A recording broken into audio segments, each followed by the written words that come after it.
Check it out. New gadget. At least it's a new gadget to me. It's called a Flex Bar, and you can buy them in varying strengths, I guess, like light, medium, heavy. This is a lightweight one, which I don't know. I always am working on my hand strength. I do struggle with arthritis of my hands and have for a very long time. And so it is a focus for me is to maintain or increase the strength of my hands. So anytime I can find something that's going to aid in that, why not? And I have clients who also have that as a goal. So this Flex Bar is a good investment for me.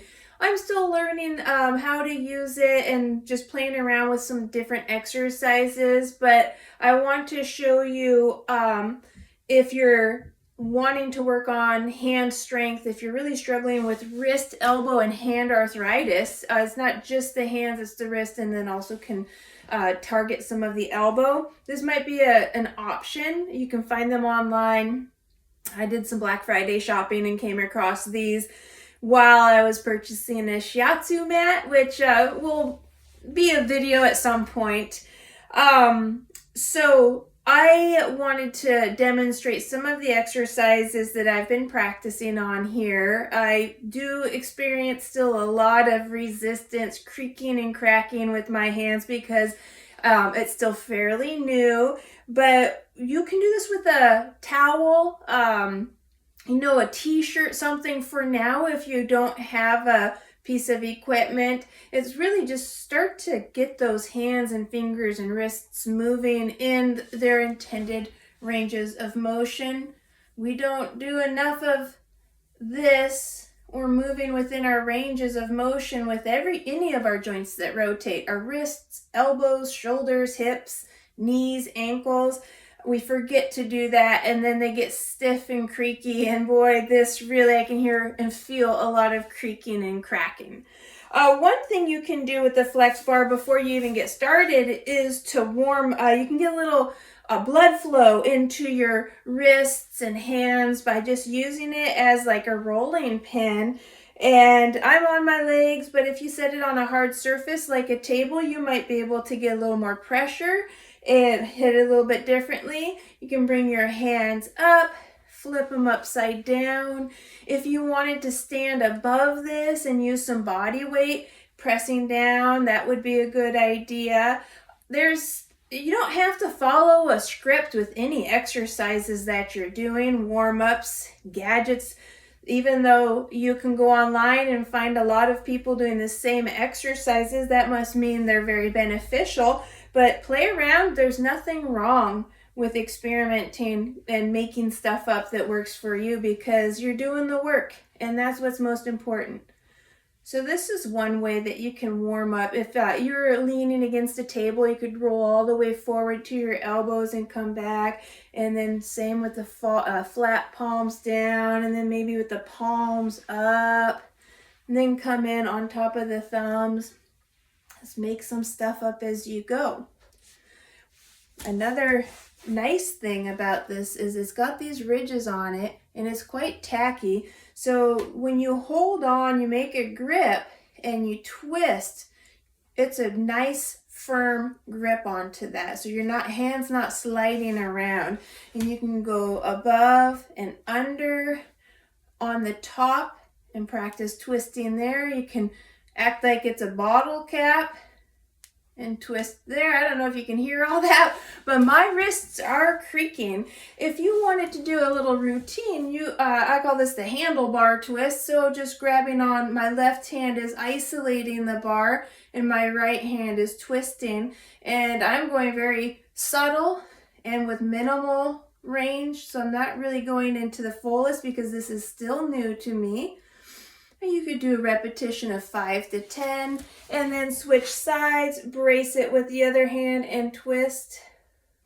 Remembering to breathe in and out. Try to relax those shoulders and your neck.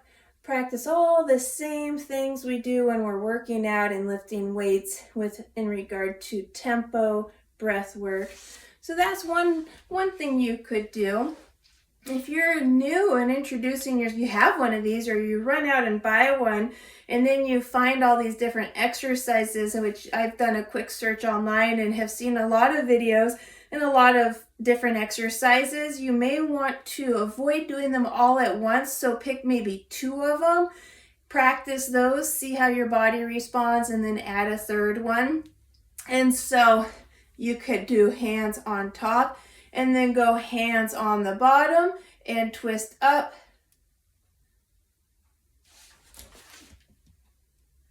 Other hand.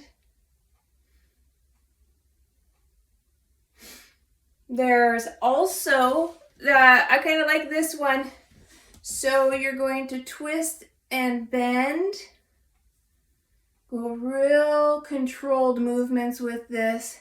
I have a thumb that likes to pop out. Well, both of my thumbs will pop out. It's just they kind of dislocate, double jointed. And so if my right one wants to do that, I'm trying to prevent that from happening, just so that I don't have to reset mid-video. Or bring those hands and twist up.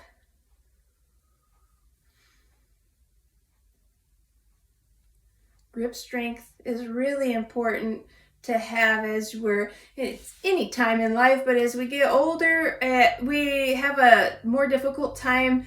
Of course, for me, it's opening jars, but imagine not being able to grab a door handle and opening it, or pulling a door open on a car, picking up a cup, anything. You drop something on the floor and you go to pick it up.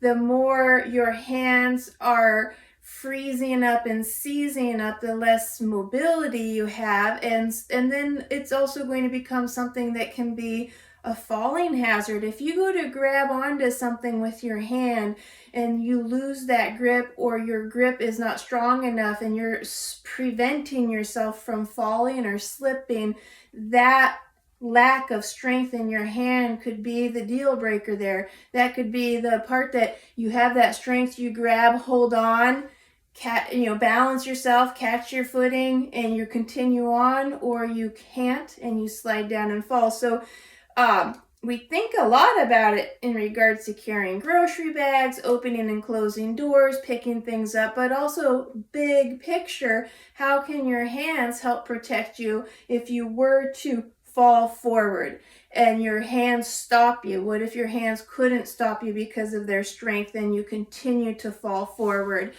or backward? So it's good practice to have, is building that strength. This is a device, a tool, right? This would be like if you went and bought dumbbells for strength training. Costs money, so it might not be a practical thing for you. So let's think outside of the box. What if you use a big old t-shirt and just ring around that t-shirt? Get the t-shirt wet and start wringing it out. So you've got a goal there. Or sponges that you can hold on to. Get a bottle and practice popping that top off. If you have one that, like juice bottles, they're about this big, something like that. Any kind of like a sponge, foam, anything that you can have a little bit of resistance, but you can still manipulate it. It's a good place to start. So I've shown you a few different things that you can do with your Flex Bar.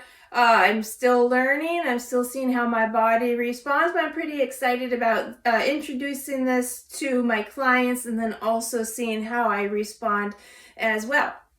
If you have any questions or you want to learn more, let me know.